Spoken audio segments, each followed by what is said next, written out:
नमस्ते। Mumbai and far out channel और ओमकारेश्वर में नाव की सवारी के बारे में इस रोमांचक वीडियो में आप सभी का स्वागत है। ओमकारेश्वर भारतीय राज्य मध्य प्रदेश में स्थित एक लोकप्रिय तीर्थ स्थल है जो अपनी प्राकृतिक सुंदरता और समृद्ध सांस्कृतिक विरासत के लिए जाना जाता है।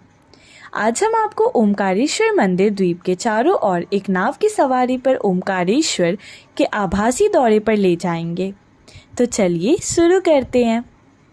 हम ओमकारेश्वर मंदिर द्वीप के चारों ओर एक नाव की सवारी करते हुए आगे बढ़ते हैं। यह नाव आमतौर पर ओमकारेश्वर मंदिर से शुरू होती है और फिर ओमकारेश्वर द्वीप के चारों ओर जाती है। जैसे ही हम नाव से निकलते हैं, हम ओमकारेश्वर द्वीप के प्राकृतिक सौंदर्य का आनंद लेने के लिए तैयार हो जाते हैं। हम अपनी नाव को पहाड़ों और नदियों के बीच ले जाते हुए नर्मदा और कावेरी नदियों के अद्भुत संगम स्थल को देखते हैं। यहाँ से हम उच्च और खुले मैदानों का नज़ारा देखते हुए अपनी नाव को आगे ले जाते हैं। ओमकारेश्वर मंदिर द्वीप का प्राकृतिक सौंदर्य एक रोमांचक अनुभव है। यह एक स्थान है जहां आप प्रकृति के साथ एक हो जाते हैं और स्पष्ट आकाश, उच्च पहाड़ों और शांत नदियों का नज़ारा देखते हुए अपने मन को शांत कर सकते हैं। ओमकारेश्वर, जिसे मंधाता ओमकारेश्वर भी कहा जाता है, एक पवित्र द्वीप है जो ओम नामक पवित्र चिन्ह की तरह बना हुआ है। नर्मदा और कावेरी नदियाँ एक साथ मिलकर ओमकारा मंधाता नामक द्वीप को बनाती है। ओम शब्द को हिंदू शास्त्र द्वारा सृष्टि की मौलिक ध्वनि के रूप में परिभाषित किया गया है। यह ब्रह्मांड का मूल कंपन है। इस प्रथम स्पंदन से अन्य सभी स्पंदन प्रकट होने में सक्षम हो जाते हैं। यह सर्वविदित है कि ध्वनि कंपन व्यक्ति की शारीरिक, भावनात्मक और मानसिक स्थिति पर महत्वपूर्ण प्रभाव डालता है। ओम का जाप करके हम अपनी आवृत्ति को मूल सार्वभौमिक आवृत्ति के साथ संरेखित कर सकते हैं, जो साधना में आवश्यक है। जैसे लोहे की छड़ आग की लपटों में संपर्क में आने पर आग की तरह गर्म हो जाती है, एक व्यक्ति निरपेक्ष की आध्यात्मिक ऊर्जा के संपर्क में रहकर अपने जीवन को आध्यात्मिक बना सकता है। ओमकारेश्वर मंदिर, जो मध्य प्रदेश भारत में इंदौर से 77 किलोमीटर दक्षिण में एक द्वीप पर स्थित है, भगवान शिव के भक्तों के लिए एक महत्वपूर्ण तीर्थ स्थल है। भगवान शिव के 12 ज्योतिर्लिंग मंदिरों में से एक के रूप में ओमकारेश्वर मंदिर हर दिन हजारों भक्तों को आकर्षित करता है। मंदिर इतिहास में बहुत महत्वपूर्ण है और यहाँ शिव की पूजा की जाती है। यह एक अत्यंत शांतिपूर्ण स्थान है जहाँ लोग अपनी भक्ति भावना को व्यक्त करते हैं और मन की शांति पाते हैं। ओमकारेश्वर मंदिर मध्य प्रदेश के अंतर्गत स्थित है और यह अनेक शहरों से अलग अलग दूरी पर है। यदि हम इंदौर से इस मंदिर तक की दूरी की बात करें तो यह लगभग 77 किलोमीटर की दूरी पर स्थित है। इसके अलावा भोपाल से यह मंदिर लगभग 271 किलोमीटर दूर है। अगर हम उज्जैन से इस मंदिर की बात करें तो यह लगभग 140 किलोमीटर की दूरी पर स्थित है। इसलिए इन शहरों से लोग आसानी से ओमकारेश्वर मंदिर की यात्रा कर सकते हैं। आगे बढ़ने से पहले मैं आपको नर्मदा नदी के बारे में कुछ बताना चाहती हूँ। सारा संसार इनकी निर्मलता और ओजस्विता व मांगलिक भाव के कारण आदर करता है, वह श्रद्धा से पूजन करता है। मानव जीवन में जल का विशेष महत्व होता है। यही महत्व जीवन को स्वार्थ परमार्थ से जोड़ता है। प्रकृति और मानव का गहरा संबंध है। नर्मदा तटवासी माँ नर्मदा के करुणामय व वात्सल्य स्वरूप को बहुत अच्छी तरह से जानते हैं। पतित पावनी नर्मदा की विलक्षणता यह भी है कि वह दक्षिण भारत के पठार की अन्य समस्त प्रमुख नदियों के विपरीत पूर्व से पश्चिम की ओर बहती है। नर्मदा का उद्गम मध्य प्रदेश के अनूपपुर जिले में स्थित अमरकंटक के पठार पर एक कुंड में है। यह स्थान सतपुड़ा तथा विंध्य पर्वतमालाओं को मिलने वाली उत्तर से दक्षिण की ओर फैली मैकल पर्वत श्रेणी में समुद्र तल से 151 मीटर की ऊंचाई पर स्थित है। सज्जनों के तारण के लिए कावेरी और नर्मदा नदी के पवित्र संगम से सदा माध्याय वाली नगरी में ओमकारेश्वर विराजमान है, जो एक स्वयंभू ज्योतिर्लिंग है। मंधाता पहुंचने से पहले नर्मदा की दो प्रमुख सहायिकाएं कनाड उत्तरी तट से और कावेरी दक्षिणी तट से आ जुड़ती है। ओमकारेश्वर बांध के द्वारा निर्मित जलाशय का बैक वाटर लगभग पुनासा तक पहुंचेंगे। अतः जल भैराव के बाद नर्मदा का यह हिस्सा लगभग पूरी तरह जलाशय में ही बदल जाएगा। हम अपनी नाव यात्रा पर निकलते हैं तो हमें नर्मदा नदी के शांत और शांतिपूर्ण पानी से स्वागत किया जाता है। हिंदुओं द्वारा यह नदी पवित्र मानी जाती है और इसमें नहाकर कर्म फल के लिए किया जाने वाला एक कर्म माना जाता है। हम अपनी यात्रा गौमुख घाट से शुरू करते हैं, जो पर्वत के चारों ओर एक परिक्रमा करने से पहले श्रद्धालु नहाते हैं। जैसे हम आगे बढ़ते हैं, हमें ओमकारेश्वर मंदिर द्वीप की दिलचस्प झलक मिलती है, जो नर्मदा नदी के साफ नीले पानी और घने हरे वनों से घिरा हुआ है। ओमकारेश्वर मंदिर भगवान शिव को समर्पित है और इसे 12 ज्योतिर्लिंग में से एक माना जाता है।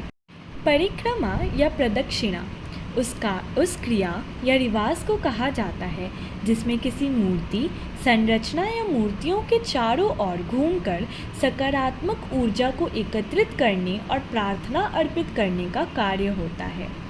प्राचीन समय से यह माना जाता है कि किसी पवित्र स्थान जैसे मंदिर के चारों ओर घूमने से हमारी सकारात्मक ऊर्जा को एकत्रित करने में हमें बहुत ही ज़्यादा मदद मिलती है।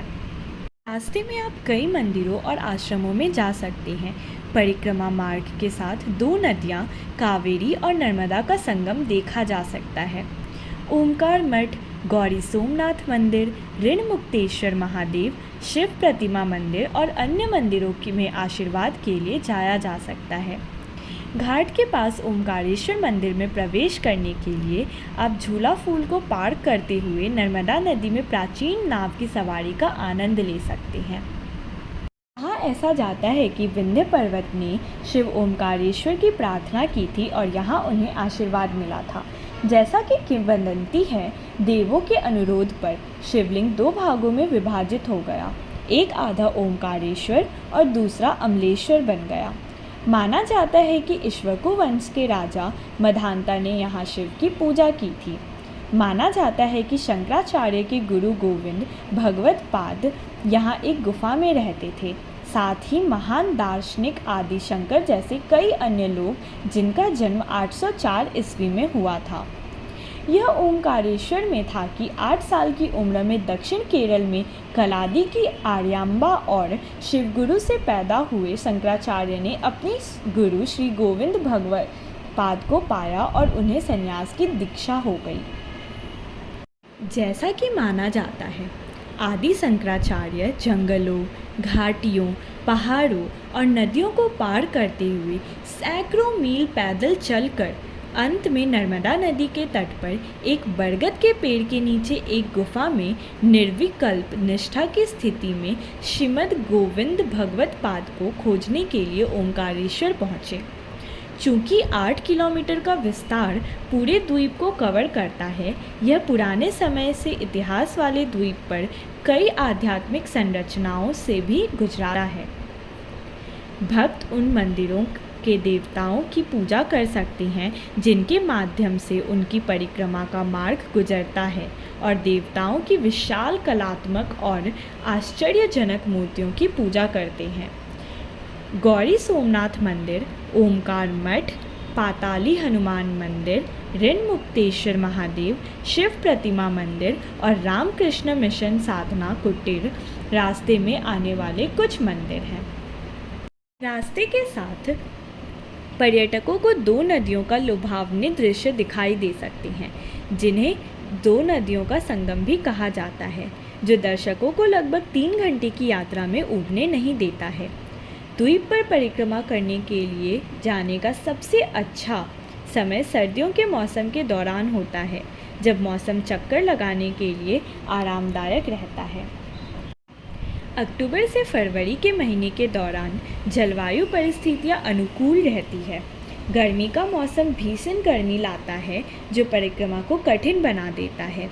पहुंचने के लिए कैसे करें? परिक्रमा श्री ओमकार मंधाता मंदिर के नीचे घाट से शुरू होती है। अपनी प्रार्थना करने और द्वीप पर परिक्रमा का अनुष्ठान करने और आश्चर्यजनक विस्मयकारी दृश्य के लिए आगंतुक विभिन्न साधनों और विभिन्न उपलब्ध परिवहनों के माध्यम से उस स्थान तक पहुंच सकते हैं। पहला, सड़क के माध्यम से जगह तक पहुंचना। सड़कों के माध्यम से अन्य शहरों और स्थानों से अच्छी तरह से जुड़े हुए आगंतुक अपने स्थानों से द्वीप तक पहुंचने के लिए स्थानीय परिवहन जैसे बसें ले सकते हैं और परिक्रमा के रास्ते के आश्चर्यजनक दृश्य से अपने मन और आँखों को शांत करते हुए अपनी प्रार्थना कर सकते हैं। दूसरा, रेल के माध्यम से जगह तक पहुंचना। द्वीप के पास का प्रमुख रेलवे स्टेशन इंदौर में है, जो देश के अन्य प्रमुख शहरों से रेलवे लाइनों के माध्यम से अच्छी तरह से जुड़ा हुआ है। इंदौर रेलवे स्टेशन 77 किलोमीटर से अधिक की दूरी पर नहीं है और उस 77 किलोमीटर को कवर करने के लिए आगंतुक स्थानीय परिवहन का विकल्प चुन सकते हैं या अपनी सुविधा के अनुसार कैब बुक कर सकते हैं। तीसरा, एयरलाइन के माध्यम से जगह तक पहुंचना। द्वीप का निकटतम हवाई अड्डा देवी अहिल्याबाई होलकर अंतर्राष्ट्रीय हवाई अड्डा है, जो राज्य मध्य प्रदेश की व्यावसायिक राजधानी इंदौर में है। देवी अहिल्याबाई होलकर अंतर्राष्ट्रीय हवाई अड्डा एक अंतर्राष्ट्रीय हवाई अड्डा है जो पूरे देश के अन्य प्रमुख अंतर्राष्ट्रीय हवाई अड्डों के साथ साथ अन्य देशों के हवाई अड्डों से भी जुड़ा हुआ है। हवाई अड्डे और द्वीप के बीच लगभग 63 किलोमीटर की शेष दूरी को स्थानीय परिवहन द्वारा या कैब बुक करके कवर किया जा सकता है। परिक्रमा के पास दर्शनीय स्थल ओमकारेश्वर में कई प्रसिद्ध मंदिर और पर्यटन स्थल हैं। परिक्रमा के पास घूमने के लोकप्रिय स्थान हैं ओमकारेश्वर मंदिर, केदारेश्वर मंदिर, सिद्धनाथ मंदिर और भी बहुत कुछ।